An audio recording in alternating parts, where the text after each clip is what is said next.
नारद जी प्रचेताओं को शिक्षा दे रहे हैं, है ना। तो हमने पिछले श्लोकों में देखा कि पहले और दूसरे श्लोक में नारद जी छोड़ के गए अपना घर वगैरह, और फिर नारद जी वहाँ पे ध्यान लगाए, वहाँ उनको प्रचेता लोग ध्यान लगाए, नारद जी उनको मिले हैं। ये सब चीज़ हम लोगों ने देखा, ठीक है।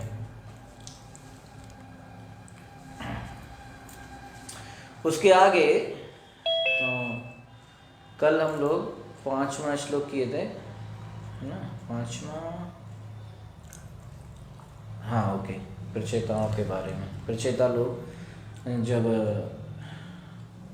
नारद जी का स्वागत किए, तो ये चीज़ हमने कल चर्चा किया था कि किस तरीके से प्रचेता लोग कहते हैं कि जिस तरीके से सूरज के उगने पर जो है अंधकार खत्म हो जाता है, और अंधकार के खत्म होने से लोगों के जो भय है वो खत्म हो जाता है, उसी तरीके से जब एक जीवन में किसी के वैष्णव आ जाते हैं, तो वैष्णव रूपी सूर्य जब जीवन में आ जाते हैं तो अज्ञान रूपी अंधकार खत्म हो जाता है, और भौतिक कष्ट रूपी जो भय है वो भय समाप्त हो जाता है। तो जब भी कोई व्यक्ति, प्रभुपाद जी तात्पर्य में लिख रहे थे कि जब भी कोई व्यक्ति नारद जी या उनके प्रतिनिधि गुरु से मिलता है तो इस भौतिक अज्ञान जनित सारे चिंताओं से वो व्यक्ति क्या हो जाता है, मुक्त हो जाता है। तो ये 5वां श्लोक था। इसके आगे 6वां श्लोक हम लोग करेंगे आज। यदादिष्टं भगवता शिवेन दोक्षजेन च तद्ग्रहेषु प्रसक्तानां प्रायशः क्षपितं प्रभो।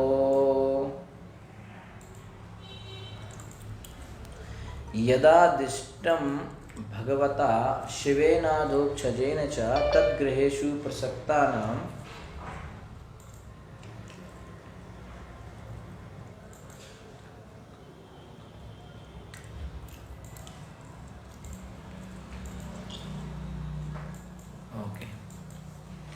तद्ग्रहेषु प्रसक्तानां प्रायशः क्षपितं प्रभो।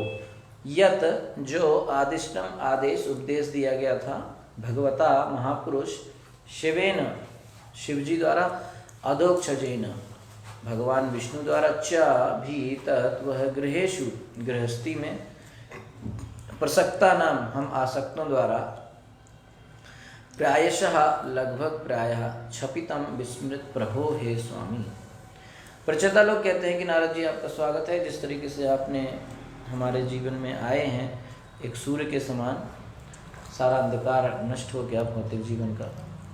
तो हे स्वामी, हम आपको बता दें कि गृहस्थी में अत्यधिक आसक्त रहने के कारण हम शिवजी तथा भगवान विष्णु से प्राप्त उपदेशों को प्रायः भूल चुके हैं, क्योंकि पहले हमको शिवजी मिले थे, है ना।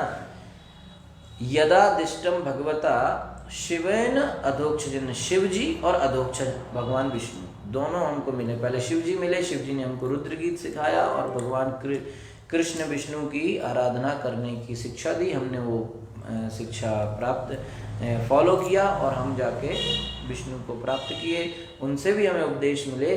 पर हम जो है तद्ग्रहेषु प्रसक्तानाम, हम जो है आसक्त लोग गृहेषु, गृह में, गृहस्थी के कामों में अत्यधिक आसक्त रहने के कारण क्या हो गया है, क्षपितम प्रभो।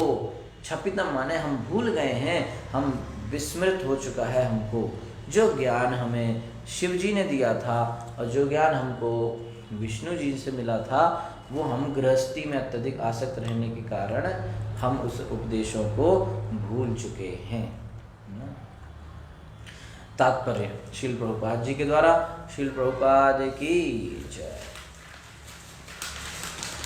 गृहस्थ जीवन में रहते जाना एक प्रकार से इंद्रिय भोग के लिए छूट है। मनुष्य को समझ लेना चाहिए कि इंद्रिय भोग आवश्यक नहीं है, किंतु उसे किसी प्रकार स्वीकार करना पड़ता है, जिस तरह जीवित रहना। तो इंद्रिय भोग कोई बिल्कुल ज़रूरी चीज़ नहीं है, पर फिर भी स्वीकार करना पड़ता है। प्रभुपाद जी कह रहे हैं जैसे जीवित रहना है तो जीवित रहने के लिए कुछ ना कुछ इंद्रिय भोग की ज़रूरत है, ठीक है ना।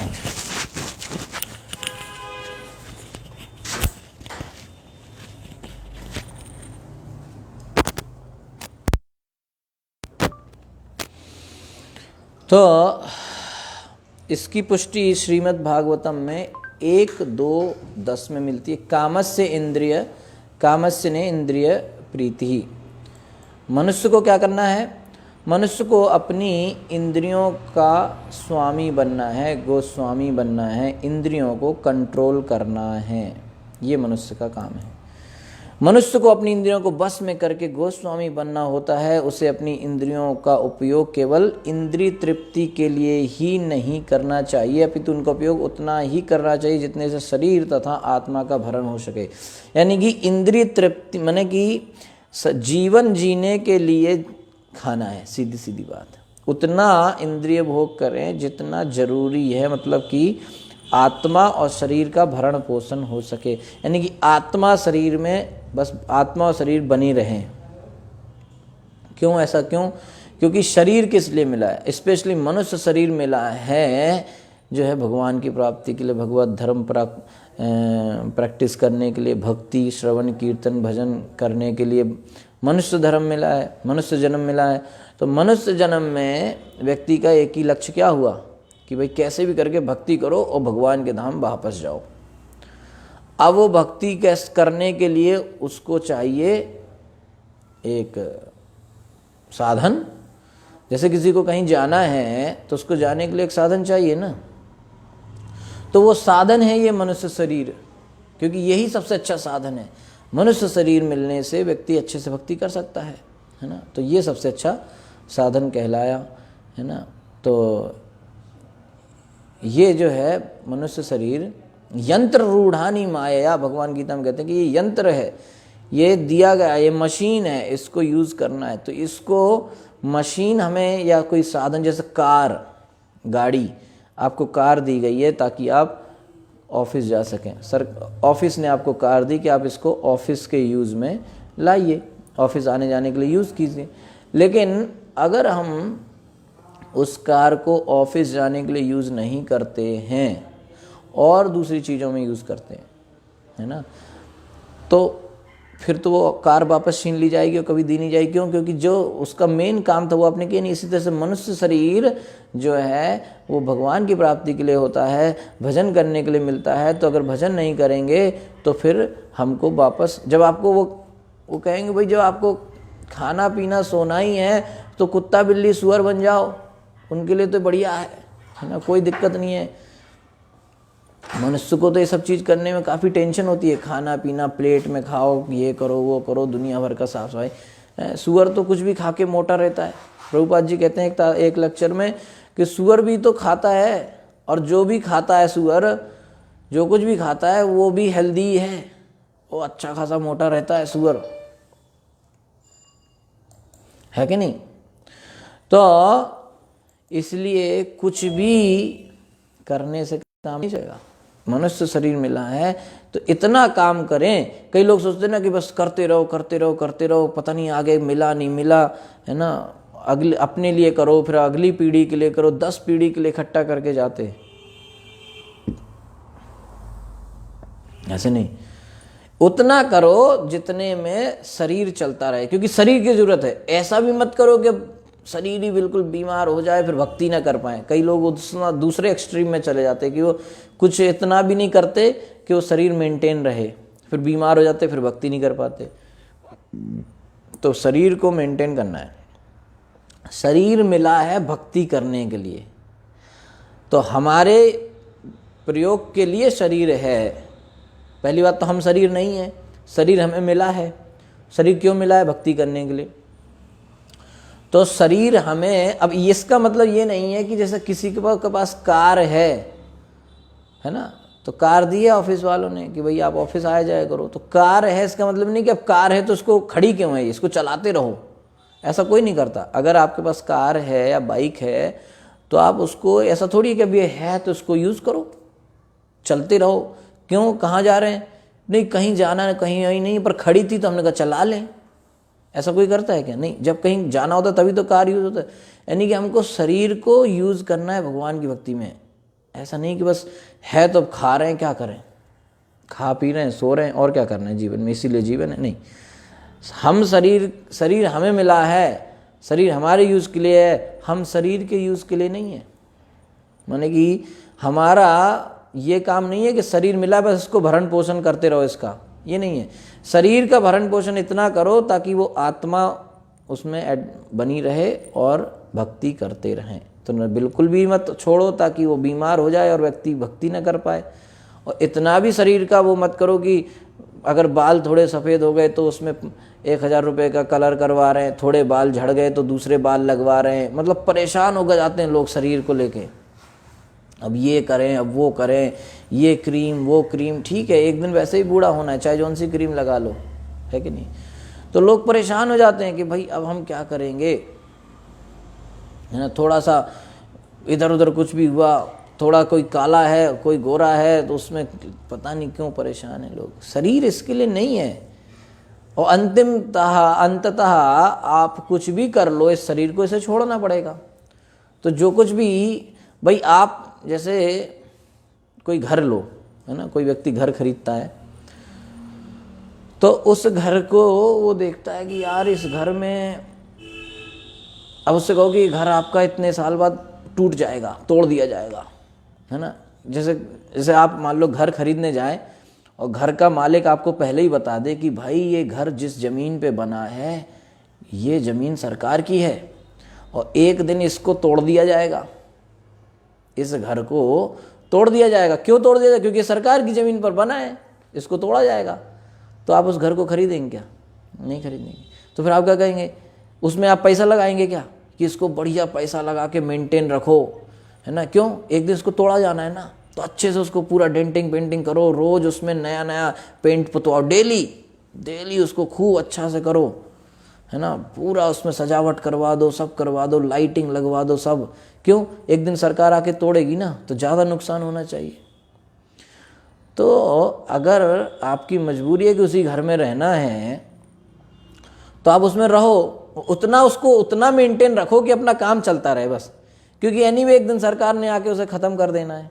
तो ज़्यादा ज़रूरत से ज़्यादा मेंटेन करोगे, सजाओगे, तो आपका नुकसान ही है। क्योंकि सरकार तो उसे वैसे ही छोड़ के सरकार तो उसे वैसे ही तोड़ दे रही। इसी तरह से शरीर है, इसको उतना मेंटेन रखो ताकि इसका जो काम है वो हो सके। भक्ति में इसको लगाते रहो। भक्ति में हमें लगना है, शरीर की जरूरत है, बिना शरीर के थोड़ी भक्ति कर सकते। तो शरीर तो चाहिए, मनुष्य शरीर मिला है तो उसको चाहिए, हमको भक्ति करने के लिए चाहिए। तो इसको हमें उतना जो है भक्ति इतना मेंटेन करो कि ये बना रहे बस। ऐसा नहीं कि अब इसमें हम इतना करें कि जिस काम के लिए, माने कि इतना भी मेंटेन मत करो कि जिस काम के लिए घर में रहे वो काम ही नहीं हो रहा है, बस घर में सफाई ही हो रही है। आए क्यों है रहने इस घर में वो नहीं पता जी, बस हम इसको मेंटेन करते जा रहे हैं, एक दिन सरकार तोड़ देगी, है ना। तो आप इसमें रहे क्यों रहे हो, वो उद्देश्य तो देखो। शरीर में आए क्यों हो, मनुष्य शरीर मिला क्यों है? भक्ति करने के लिए। तो भक्ति करो और उसके लिए जितना शरीर को मेंटेन करना है उसको बिल्कुल फिट रखो, हेल्दी स्वस्थ रखो, अच्छा खाओ। लेकिन वो भी नहीं कर रहे, उल्टा पुल्टा खाते हैं, पता नहीं क्या खाते हैं, है ना, पिज़्ज़ा पास्ता। हमारे महाराज परम पूजनीय एक मायापुर में एक महाराज जी हैं, सुभाष स्वामी महाराज, वो बोलते हैं पिज़्ज़ा पास्ता नरक का रास्ता, है कि नहीं। तो आदमी पता नहीं क्या क्या खा रहा है, जंक फूड, और मतलब ज़रूरत से ज़्यादा खा रहा है, बीमार हो रहा है। आजकल आदमी ना खाने से कम बीमार होता है, खाने से ज़्यादा बीमार होता है। तो इसलिए प्रभुपाद जी यहाँ लिख रहे हैं कि मनुष्य को अपनी इंद्रियों को बस में करके गोस्वामी बनना होता है। रूप गोस्वामी ने भी लिखा है ना, उपदेशामृत में। तो उसे अपनी इंद्रियों का उपयोग केवल इंद्रिय तृप्ति के लिए नहीं करना, बल्कि उतना करना चाहिए जैसे शरीर और आत्मा का भरण हो सके। शील रूप गोस्वामी की संस्तुति है, अनासक्तस्य विषयान यथारहम् उपयंजुतः। मनुष्य को विषयों में आसक्त नहीं होना चाहिए, बल्कि उतना ही इंद्रिय भोग करना चाहिए जितना आवश्यक हो, जितनी जरूरत उतना करें। मतलब अगर खा रहे हैं तो वो भी जरूरी है है ना। अब ये नहीं कि अब खाएंगे ही नहीं, खा लीजिए, सो लीजिए, ठीक है, कपड़ा पहनिए, अच्छा स्नान कीजिए, अपना बॉडी फ्रेश रखिए, क्लीन रखिए, है ना, वो सब कीजिए, लेकिन ध्यान रखिए कि हम कर क्यों रहे हैं। कर रहे हैं भगवान की प्राप्ति के लिए, ताकि शरीर अच्छा रहे, स्वस्थ रहे और हम भगवान की सेवा करते रहें। इसी शरीर से करेंगे, इसी इंद्रियों से करेंगे, इनकी ज़रूरत है ना। इसी मन को, भगवान ने कहा मन मना, तो इसी मन को तो कृष्ण में लगाना है ना। इन इंद्रियों को तो कृष्ण की सेवा में लगाना है। तो अगर भगवान के लिए भोग लगाने की सेवा मिलेगी तो इसी इंद्रियों से करनी पड़ेगी। खाना बनाने की सेवा भगवान के लिए तो इसी इंद्रियों से करनी पड़ेगी। भगवान का कीर्तन करना है तो इन्हीं इंद्रियों से करना है, तो इन इंद्रियों को स्वस्थ रखना पड़ेगा, है कि नहीं। तो इसलिए यदि कोई, प्रभुपाद जी कह रहे हैं कि यदि कोई आवश्यकता से अधिक भोग करना चाहता है तो वह गृहस्थ जीवन के प्रति आसक्त हो जाता है, जिसका अर्थ है बंधन। अगर ज़रूरत से ज़्यादा भोग करेगा इंद्रियों का, है ना, जितना ज़रूरत है उतना, यानी कि अगर सब्जी में नमक डालो तो उतना डालो जितना ज़रूरी है। कम रह गया तो भी टेस्ट नहीं आएगा, ज़्यादा हो गया तो भी नहीं खाई जाएगी, इसलिए उतना ही डालो जितना ज़रूरत है। तो अगर ज़्यादा हो गया तो सब्जी फेंकनी पड़ती है, वो खाई नहीं जाती फिर, है कि नहीं। तो ज़्यादा भोग कर लिया तो व्यक्ति आसक्त हो जाएगा गृहस्थ जीवन में, और फिर वो जो है बंधनों में बंध जाएगा। इसलिए तो ज़्यादा लोग परेशान हो जाते हैं कई, कैसे कि उन्होंने कोई बड़ा 10-12 कार खरीद ली, तो उसको मेंटेन करने में उसका समय जाएगा नहीं जाएगा, है ना। बहुत बड़ा घर बना लिया, 5-6 कमरे 10 कमरे बना लिए, रहने वाले 2 जन बना लिए 8 कमरे, अब परेशान रहते हैं, इसकी सफाई कौन करेगा, उसकी सफाई कौन करेगा, ये सफाई करना है, वो सफाई करना है। रात को सोने में 15 मिनट तो उनको ताले लगाने में लगते हैं। हर एक कमरे का ताला लगाएंगे, 6 गेट हैं, मेन गेट, उसके ताले लगाएंगे, 4 गाड़ियाँ खड़ी हैं, है कि नहीं, तो उन गाड़ियों के लॉक चेक करेंगे, तो 15-20 मिनट तो उसके इसी में वेस्ट हो जाते हैं। तो अननेसेसरी चीज़ें बना लेने से व्यक्ति ऐसे ही परेशान रहता है। फिर वो कहता है हमको समय नहीं है जी, है ना। आपको खाने के लिए मिल रहा है ना, फिर आप 25 तरह की आपने अपना बिजनेस इतना फैला लिया है, 25 ब्रांच हैं, सब में जाना पड़ता है, क्या करें सर, है ना, इतना बड़ा कारोबार है, देखना पड़ता है, समय नहीं मिलता, भजन करने का समय नहीं मिलता। जब करते बैठते हैं तो कोई डीलर का फ़ोन आ जाता है, कभी किसी कॉन्ट्रैक्टर का फ़ोन आ जाता है, और परेशान रहते हैं। कहीं कोई ब्रांच में गड़बड़ हो गई, कहीं यहाँ हो गया, कहीं कोई चेक बाउंस हो गई, वो भी इसी में परेशान रहता है बेचारा, है कि नहीं। तो सिंपल रहेगा, सादा जीवन उच्च विचार। प्रभुपाद ने कहा सिंपल लिविंग हाई थिंकिंग। ज़्यादा रहेगा, जितनी ज़रूरत है उतना करेगा तो खुश रहेगा, बहुत समय मिलेगा, फ्री समय मिलेगा भगवान का भजन करने के लिए। तो प्रभुपाद जी आगे कह रहे हैं कि समस्त प्रचेताओं ने गृहस्थ आश्रम में रहने की अपनी भूल स्वीकार की। प्रचेता लोग कह रहे हैं कि हमारी गलती हुई कि हम गृहस्थ आश्रम में गए, हमको सब कुछ पता था फिर भी हम गृहस्थ आश्रम में चले गए, है ना। शिव जी से मिल गए, विष्णु भगवान से मिल गए, फिर भी जो है हम गृहस्थ आश्रम में गए, ये हमारी भूल थी। क्योंकि वो कह रहे हैं कि मतलब शिव जी ने भी हमको ज्ञान दिया, अधोक्षज भगवान कृष्ण ने भी हमको ज्ञान दिया, पर हम गृहस्थ जीवन में गए और आसक्त हो गए और उन उपदेशों को भूल गए। यानी कि जो है हमारा भूलना हो सकता है कि व्यक्ति भूल जाए, गृहस्थ आश्रम में जाने के बाद व्यक्ति हो सकता है चीज़ें भूल जाए। क्योंकि अगर प्रचेता लोग कह रहे हैं कि हम भूल गए तो कोई भी भूल सकता है ना। और प्रचेता लोग तो वैष्णव हैं, हमें सिखाने के लिए ऐसा बोल रहे हैं, है कि नहीं। तो कोई भी भूल सकता है। अभी हमको लगेगा कि हम तो बहुत अच्छे भक्त हैं, हम सब झेल जाएंगे, सब कर ले जाएंगे, लेकिन वहाँ जाके भटक सकता है व्यक्ति। बड़े बड़े लोग भटक गए तो फिर कोई भी भटक सकता है ना। क्योंकि ज़्यादा आसक्त हो जाने से व्यक्ति भूल जाएगा। ऐसी स्थिति हो जाती है कई बार भक्तों के साथ कि उन्हें पता है कि सब कुछ, ये पता है कि ये चीज़ ऐसी है, ये चीज़ ऐसी ऐसी ऐसी ऐसी है, लेकिन प्रभु जी क्या करें, अब छूटता नहीं, कर नहीं पाते हैं। ऐसा उन्हें पता है कि ऐसा ही करना चाहिए और जो हम कर रहे हैं वो गलत है, लेकिन क्या करें प्रभु जी, अब हम नहीं छोड़ पा रहे हैं, क्या करें, फंस गए हैं, है ना। अब क्या करें, गृहस्थ बने, अब बेटी है बेटा है, उनकी शादी तो करनी पड़ेगी, तो 50-60 साल तक तो काम करना पड़ेगा प्रभु जी, छोड़ ही नहीं सकते, क्या करें, मजबूरी है कि नहीं। तो फंस जाते हैं, फिर वो चीज़ों में फंस जाते हैं, फिर भूल जाते हैं वो छोटी छोटी बातें, वो नियम वो भूल जाते हैं, फिर वो नियम नीचे नीचे गिरने लगते हैं। चलो कोई बात नहीं, छोड़ो, ऐसे करते हैं, फिर कोई बात नहीं, है ना, हम चलो एक आध बार बाहर खा लेते हैं, क्या फ़र्क पड़ता है, चलो कोई बात नहीं, इस संडे नहीं जाते हैं मंदिर, तो हर संडे जाते थे संडे प्रोग्राम में, फिर एक संडे नहीं गए, चलो कोई बात नहीं, अब 15 दिन में एक बार जाया करेंगे, क्या करें प्रभु जी, संडे को बच्चों को घुमाने ले जाना पड़ता है। तो ऐसे करके वो गृहस्थ में फंसता जाता है, और जो आध्यात्मिक स्तर, आध्यात्मिक भक्ति के जो सिद्धांत थे, नियम थे, उनको भूलते जाते हैं, है कि नहीं। और धीरे धीरे, जैसे वो मकड़ी का जाला होता है ना, मकड़ी के जाले में एक कीड़ा जैसे बगल से जा रहा है, और उसका एक पैर मकड़ी के जाले में फंसता है, मान लो एक पैर फंस गया, तो वो कीड़ा जो बहुत बुद्धिमान होता है, वो इतना ज़्यादा बुद्धिमान है कि वो सोचता है कि ये जो मेरा एक पैर फंस गया है इस जाले में, मैं इसको दूसरा पैर की मदद से निकाल लूँगा। तो वो जो दूसरा पैर उसमें घुसा देता है कि इसकी मदद से मैं पहला पैर निकालूंगा, तो उसके दोनों पैर फंस जाते हैं। लेकिन वो अधिक बुद्धिमान होने की वजह से और एक्स्ट्रा सोच लेता है कि मैं तीसरे पैर की मदद से दोनों निकाल लूँगा, तो तीसरा पैर भी फंसा देता है और 3 फंस जाते हैं।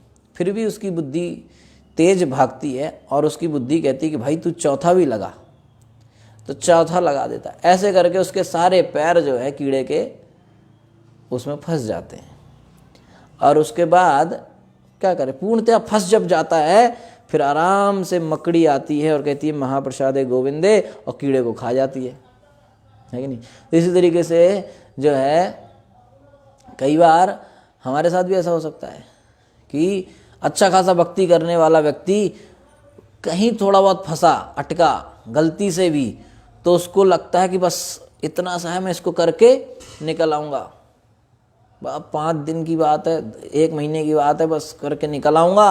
और वो जब वो करता है तो फिर नई चीज़ उसमें मिलती है, तो उसमें और फंस जाता है, फिर धीरे धीरे और फंसता है, और फंसता चला जाता है, और इस तरीके से उसको पता नहीं चलता कि कितने साल निकल गए,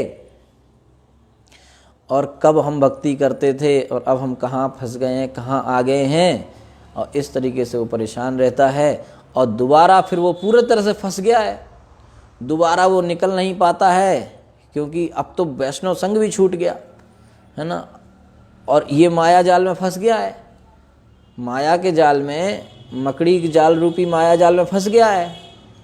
तो और भक्त आते नहीं हैं, है ना, क्योंकि वो नहीं फंसना चाहते, और अगर आते तो कहते हैं भाई बाहर आओ, हम आपको खींचते हैं। तो ये बंधन में है, इसको जल्दी नहीं समझता, अगर समझ गया तो निकल आएगा, है ना, भक्त लोग खींच के बाहर निकाल लेंगे, ठीक है, बच जाएगा, भक्त बचा लेंगे। लेकिन नहीं समझा, भक्तों की बात नहीं मानी, तो फंसा रहेगा, और एक दिन मृत्यु रूपी मकड़ी आएगी और पूरा निकल के चली जाएगी, काल रूप में खत्म हो जाएगा। तो मनुष्य का जो जन्म मिला है वो इस तरीके से खत्म हो जाएगा, है कि नहीं। तो इस तरीके से समझना चाहिए कि गृहस्थ जीवन में जाने के बाद सारे उपदेश भूल सकते हैं, ऐसा हो सकता है कि सारे उपदेश भूल जाए। तो ये 6वां श्लोक है। 7वां श्लोक,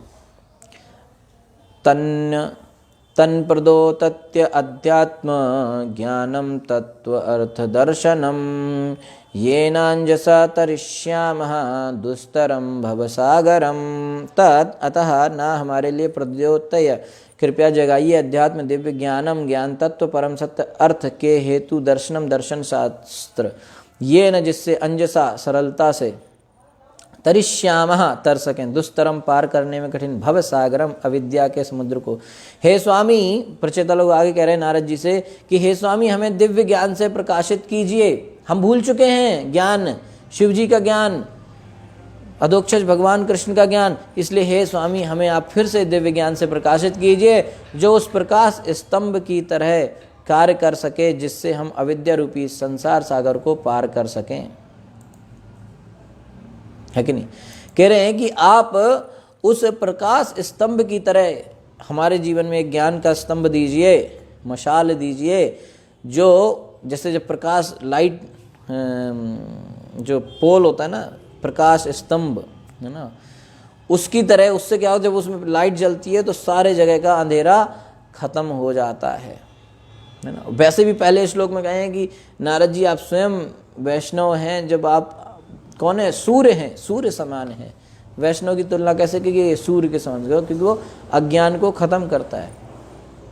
तो प्रभुपाद जी आगे कह रहे हैं कि प्रचेताओं ने नारद मुनि से दिव्य ज्ञान प्रदान करने की विनती की। सामान्य रूप से जब कोई साधारण व्यक्ति किसी साधु से मिलता है तो वह कुछ भौतिक आशीर्वाद प्राप्त करना चाहता है। ये सबसे बड़ी गलती है। लोग साधु के पास जाते हैं, कहते हैं महाराज हमको जो है गाड़ी दिलवा दो एक नई, ऐसी कृपा करो कि इस बार बढ़िया प्रमोशन हो और लॉटरी लगे, या कुछ ऐसा हो कि मर्सिडीज आ जाए। अभी 2 स्टोरी की बिल्डिंग है, 4 स्टोरी बन जाए।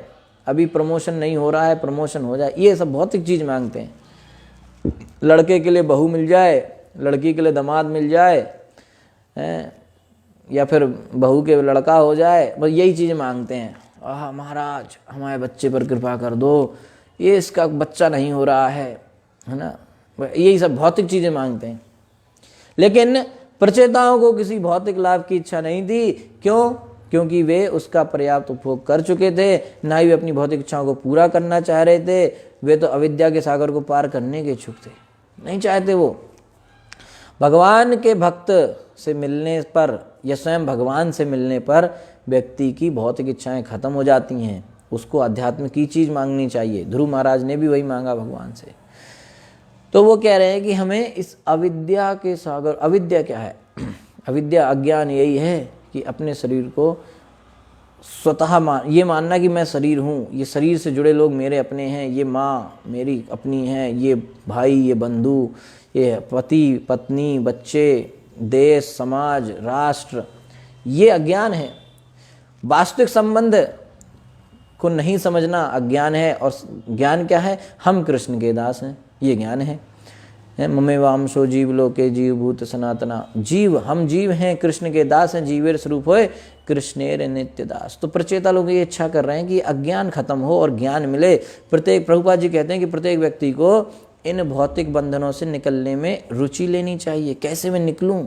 और इस संबंध में ज्ञान प्राप्त करने के लिए किसी साधु पुरुष के निकट जाना चाहिए। इन भौतिक बंधनों से कैसे निकलें? ये समाज के बंधन, ये घर गृहस्थी, इन सब से हम कैसे निकलें? इसमें इंटरेस्ट होना चाहिए। ये दिन भर सोचते रहना चाहिए। ये नहीं सोचते रहना चाहिए कि अगली सरकार किसकी बनेगी, ये क्रिकेट मैच कौन जीतेगा, ये आंदोलन का क्या होगा, वो आंदोलन का क्या होगा, बजट में क्या, ये सब फालतू बकवास है। वो सीरियल में क्या चल रहा है, वो अब कौन सी मूवी हिट होने वाली है, इस सबसे कल्याण नहीं होगा। कल्याण इससे होगा कि भौतिक बंधन से कैसे निकलें, ये सोचते रहें। और अगर नहीं समझ में आ रहा है, आएगा भी नहीं। समझ में कब आएगा? जब हम किसी साधु पुरुष के पास जाएंगे। किसी साधु पुरुष के पास जाएंगे, उसकी सेवा करेंगे, उससे विनती करेंगे, तब वो ज्ञान देगा। उपदेक्षन्ति ते ज्ञानम ज्ञान तत्त्वतस्ना तद्विद्धि प्रणिपाते न परिप्रश्न सेव्या। सेवा करो, जाके उनसे विनम्रता पूर्वक उनके पास जाओ, फिर उनसे प्रश्न पूछो कि मेरा कल्याण कैसे होगा, मेरे लिए कुछ बात बताओ। तो उस साधु पुरुष से, लेकिन कई लोग ऐसे भी होते हैं कि किसी सुकृति की वजह से, किसी सौभाग्य की वजह से उनको साधु पुरुष का दर्शन हो जाता है, मुलाकात हो जाती है, लेकिन वो उतना नहीं समझ पाते कि मांगना क्या है। तो उस सुअवसर को वेस्ट कर देते हैं और भौतिक चीज़ें मांग लेते हैं। तो साधु पुरुष से भौतिक सुख के लिए आशीर्वाद वरदान प्राप्त करने की परवाह नहीं करनी चाहिए। सामान्यतः गृहस्थ जन साधुओं का स्वागत उनसे आशीर्वाद प्राप्त करने के लिए करते हैं, किंतु उनका वास्तविक उद्देश्य तो इस संसार में सुखी रहना होता है। तो ज़्यादातर लोग साधुओं का, जो भी लोग स्वागत करते हैं, उनका उद्देश्य क्या होता है कि कैसे भी करके इस संसार में हम सुखी बने रहें, हमारा घर गृहस्थी अच्छी चलती रहे, हमारे बाल बच्चे खुश रहें, और यही चीज़ है कि नहीं? तो इस तरह से जो है प्रभुपाद जी कहते हैं कि शास्त्रों में इस तरह के आशीर्वाद के लिए याचना करने की संस्तुति नहीं की गई है। शास्त्र ये अनुमोदन नहीं करता है। शास्त्र नहीं कहता कि आप साधुओं के पास जाओ और घर गृहस्थी की चीज़ें मांगो, वो क्या देगा उसके पास खुद ही नहीं है। एक महाराज जी बता रहे थे कि लोग आए हमारे पास, मुझे लगता है परम पूज्य राधा गोविंद महाराज या कोई तो बता रहा था कि एक सज्जन आए, वो कहे कि महाराज हमारे लड़के को आप जो है आशीर्वाद दें कि इसका आईआईटी में सिलेक्शन हो जाए। महाराज बोले मैंने अगर आईआईटी में सिलेक्शन पाया होता तो आशीर्वाद देता है। भाई मैं जिस चीज़ को जानता हूँ, जो मेरे पास है वो मांगो तो मैं दूंगा।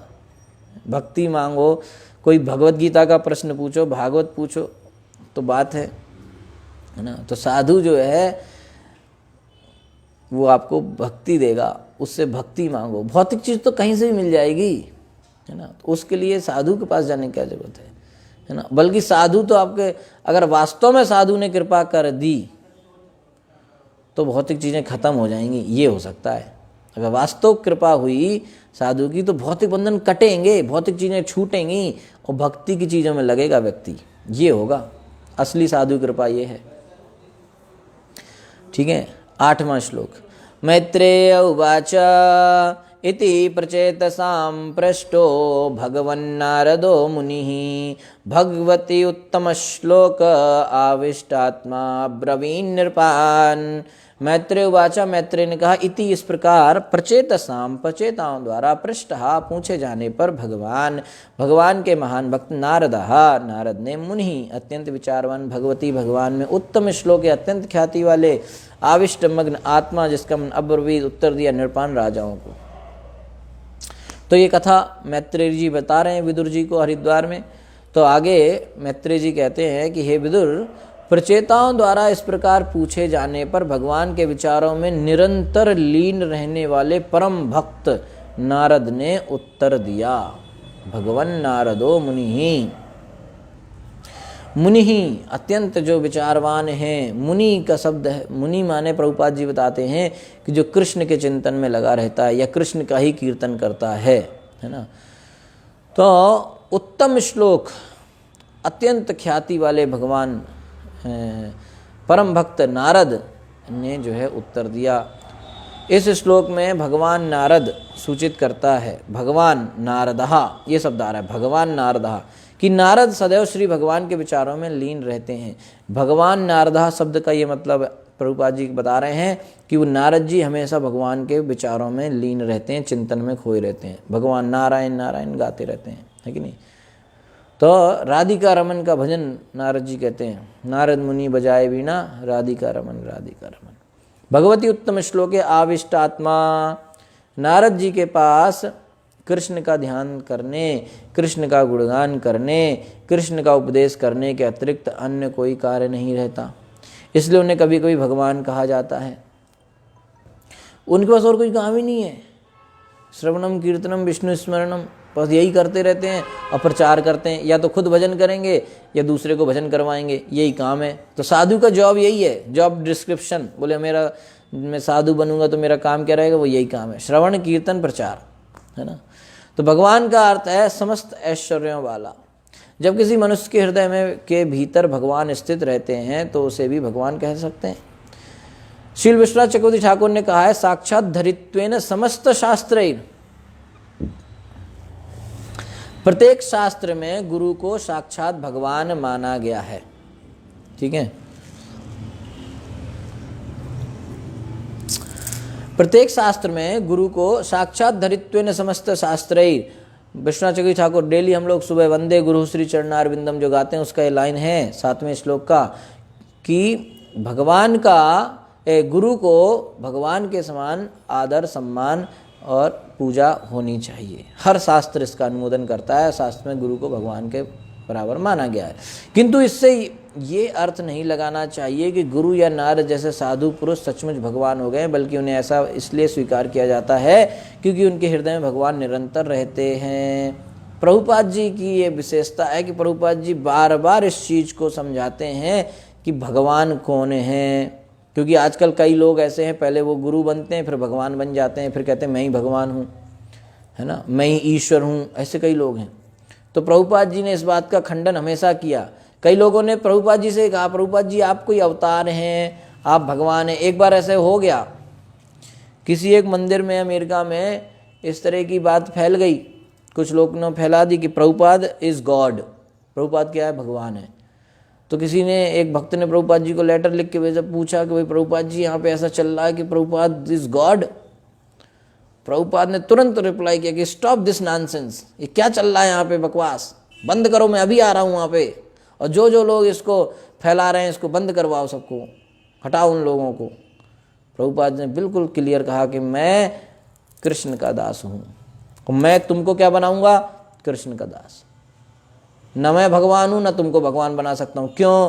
क्योंकि भगवान सिर्फ कृष्ण है, कृष्ण ही भगवान है। कृष्णस्तु स्वयं भगवान, कृष्ण तो स्वयं भगवान ही हैं, और कोई भगवान नहीं बन सकता, सिर्फ कृष्ण भगवान हैं, और वो ऑलरेडी हैं, तो दूसरा नहीं बन सकता। और कृष्ण कभी मरेंगे नहीं, अनादिर आदिर गोविंदा, वो हमेशा रहेंगे, वो पोस्ट कभी खाली होने वाली नहीं है। इसलिए जो लोग ये सोचते हो कि भविष्य में वो भगवान बन जाएंगे, सॉरी, वो कभी नहीं बन सकते, है कि नहीं।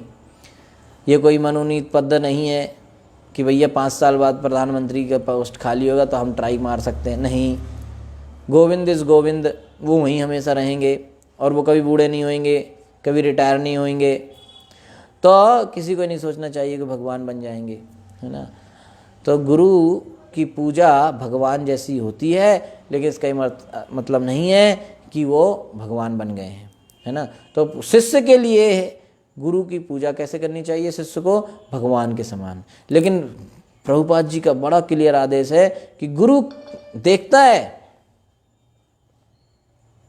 ना, गुरु देख रहा है, होता है कि ये लोग मेरी पूजा कर रहे हैं, मैंने गुरु की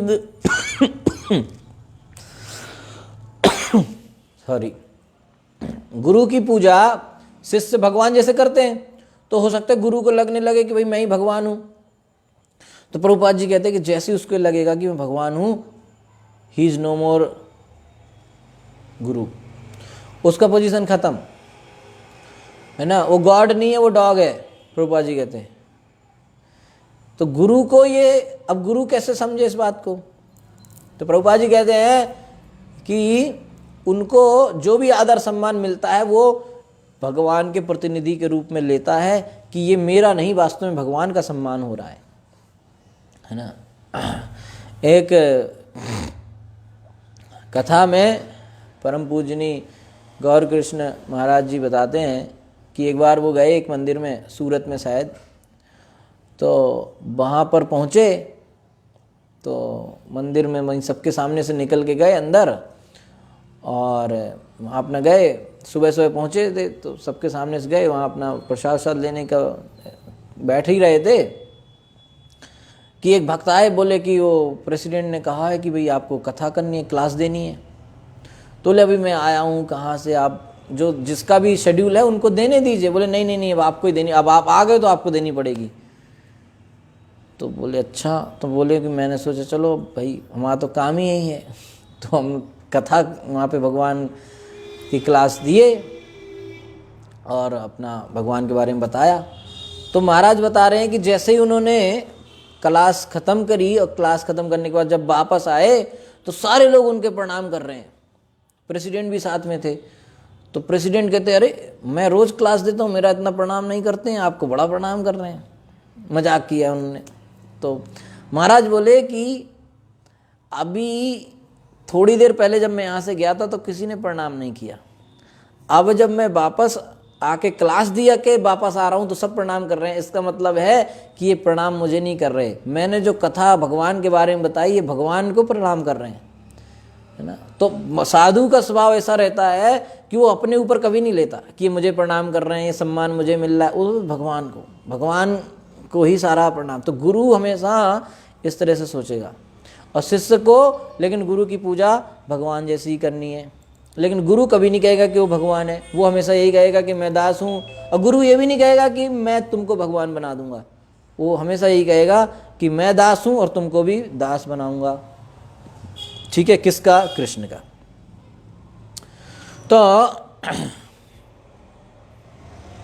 उनको भगवान क्यों कह देते हैं? क्योंकि उनके हृदय में हमेशा भगवान वास करते हैं। ठीक है, भक्त के हृदय में हमेशा भगवान वास करते हैं, है ना। तो तुम हृदय सदा गोविंद विश्राम, गोविंद कहने और वैष्णव प्राण, है ना। गोविंद कहते हैं कि वैष्णव मेरे प्राण हैं, और वैष्णव के प्राण में गोविंद विश्राम करते हैं।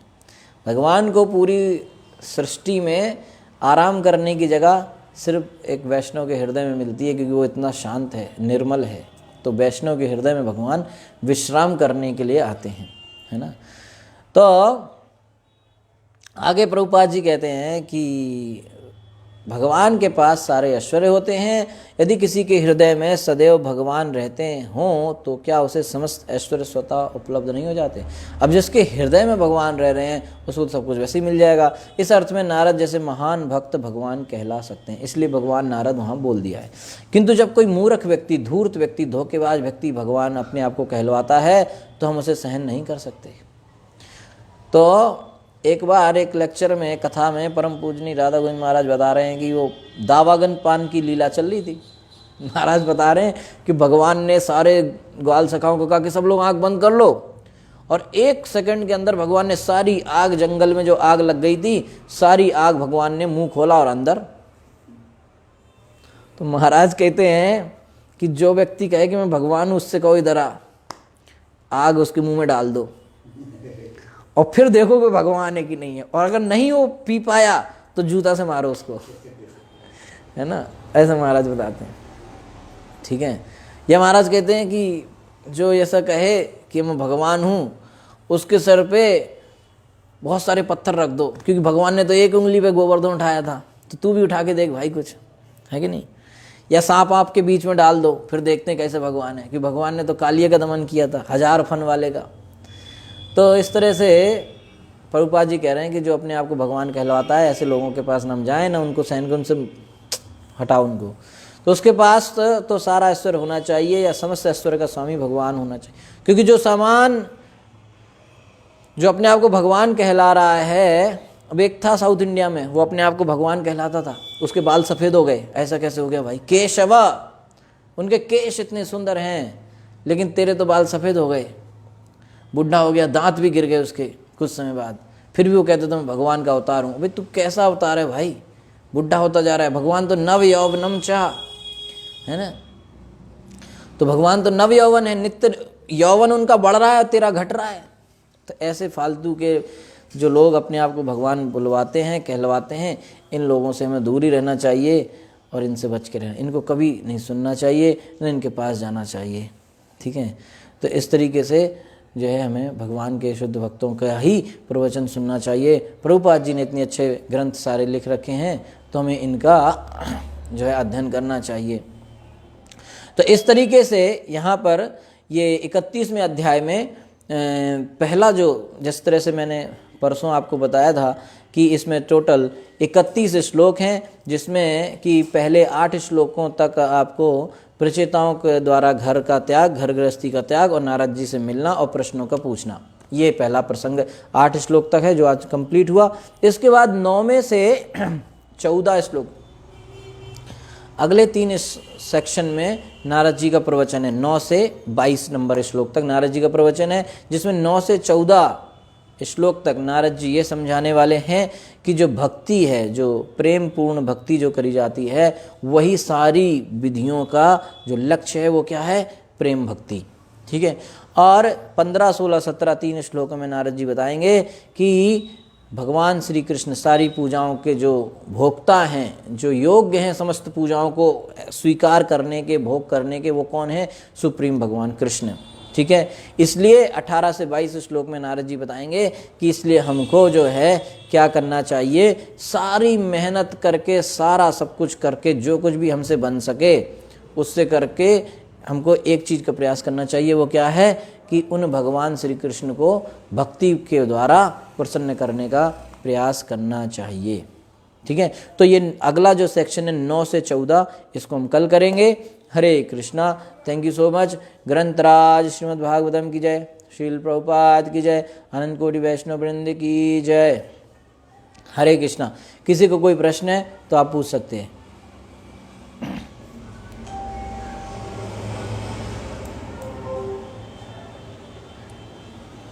Okay, so thank you for joining. सभी को बहुत बहुत धन्यवाद ज्वाइन करने के लिए। नित्य 8 बजे कथा होता है, आप लोग ज्वाइन कर सकते हैं। हरे कृष्णा।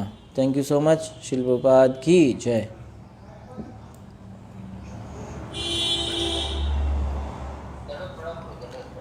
हरे कृष्णा। धन्यवाद। बचता लोग जो समंदर में ये कर रहे थे, क्या बोलते एनाउंस कर रहे थे, उसके बाद आके कितने साल तक संसार में रहे, गृहस्थ में रहे, उसके बाद फिर ये प्रसंग आ रहा है ना, कितने दिन तक ऐसे कैसे, कब तक, जब तक वो उनका दिल पूछ जाता है, नहीं तो कितना ऐसा कुछ है। अब यहाँ पर इस तरह से कुछ एकदम से कितने साल रहे, ये यहाँ पे कोई वर्णन नहीं मिल रहा है भागवत में, है कि नहीं। पर ये बताया जा रहा है कि उन्होंने अच्छे समय तक उपभोग किया, राज्य किया, और उनका पुत्र भी हुआ।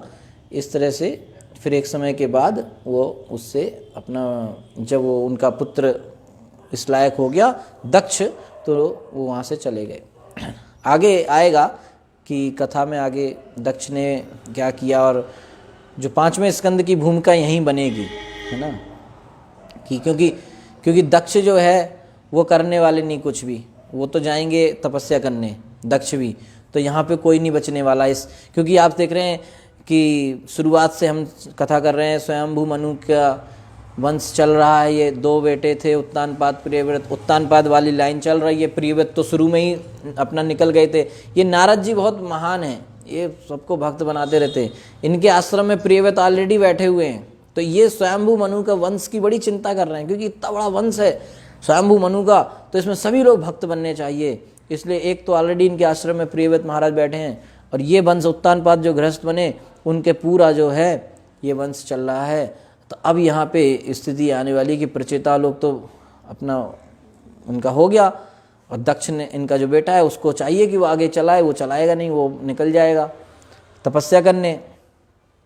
तो ये राज्यपाठ चलाने के लिए कोई नहीं होगा। तो यहाँ से जो है 5वें स्कंद की भूमिका बनने वाली है। तो एकदम यहाँ पे कितने साल ऐसे वर्णन नहीं आया है कहीं और। मैं अभी सर्च करके आपको बताऊंगा अगर कहीं और वर्णन मिलता है कि भाई प्रचेताओं ने कितने साल राज्य किया। लेकिन यह है कि जब उनका समय आया और गृहस्थी से वो ऊब गए, जब ऊब जाने के बाद फिर वो चले गए। यह हमने पिछले श्लोक में देखा ना कि वो गृहस्थी से ऊब गए तो अपना वो निकल गए। ठीक है, Hare Krishna. Okay, thank you so much. Srila Prabhupada की जय। और किसी कोई प्रश्न है? ओके, हरे कृष्णा। तो रोज़ 8 बजे रहता है, आप लोग ज्वाइन कर सकते हैं। हरे कृष्णा।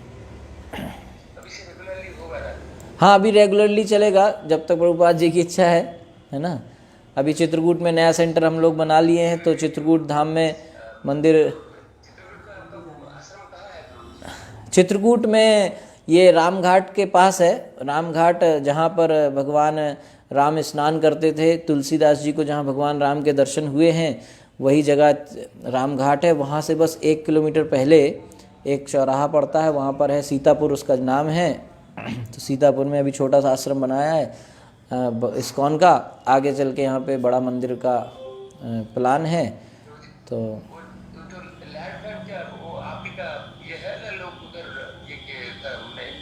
क्या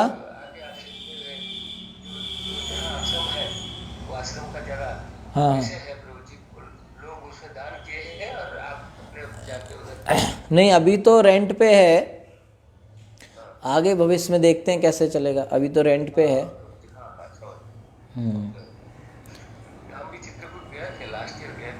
अच्छा अच्छा।